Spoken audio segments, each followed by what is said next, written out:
Hi, this is Backyard Soul here in Spanaway, Washington. What I'm going to do today is I'm going to get up on my roof and clean it because I have a lot of pine needles and flower petals off of these Douglas fir trees, and they land on my roof and then they get into the rain gutters, so I'm going to clean them out. It's always really important to put safety first. Always think about, are there any hazards if you're going to start to perform a task.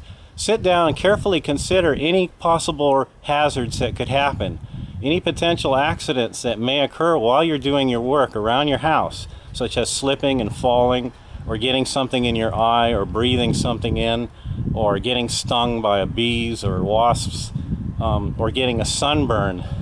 Take those things into consideration. Also, always have all of your safety equipment, proper safety gear, put out before you start the job so that you don't have to keep going back and forth to get things out of your tool area. Have everything available and ready right there at the work site so you're not wasting time going back and forth. Now what I've done is I've secured my ladder to the house so that there's no possible potential of the ladder slipping. I made careful making consideration where the feet of the ladder are, and also strapping the ladder to the side of this roof here. And now I have all of my equipment ready to start my work. I'm going to be up here a while. I have plenty of water, cool water with a little bit of lemon in it, and I have my cell phone in case I fall or there's an accident. I can call for help. I have some sunblock for my ears and my neck and my end of my nose and my face because it's got the sun is out a lot. I have some work gloves, and then I have a face mask for protecting myself against inhaling any Fukushima. And then I have these polycarbonate shatterproof eye protection.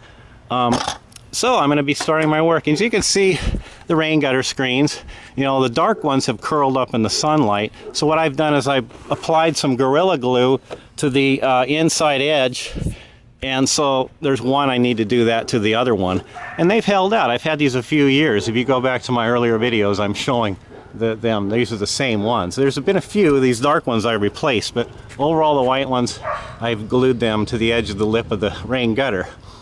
And another thing about these trees here is these trees actually absorb carbon dioxide.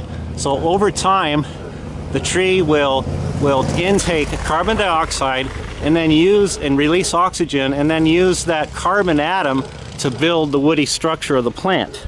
And so if more people would realize that, and they wouldn't cut these down, they'd leave these trees, or actually propagate the trees and grow more like I'm doing here in that little container. There's a baby Douglas fir in there, as you can see.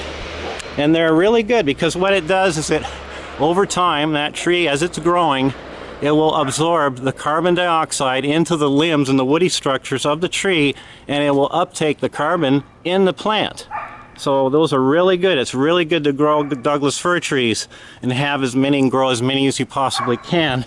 And that way your legacy to the future children, people of the earth, will be that you had left behind a wonderful, beautiful plant that was uptaking all of the carbon dioxide that you had used in your lifetime. Thank you for stopping by.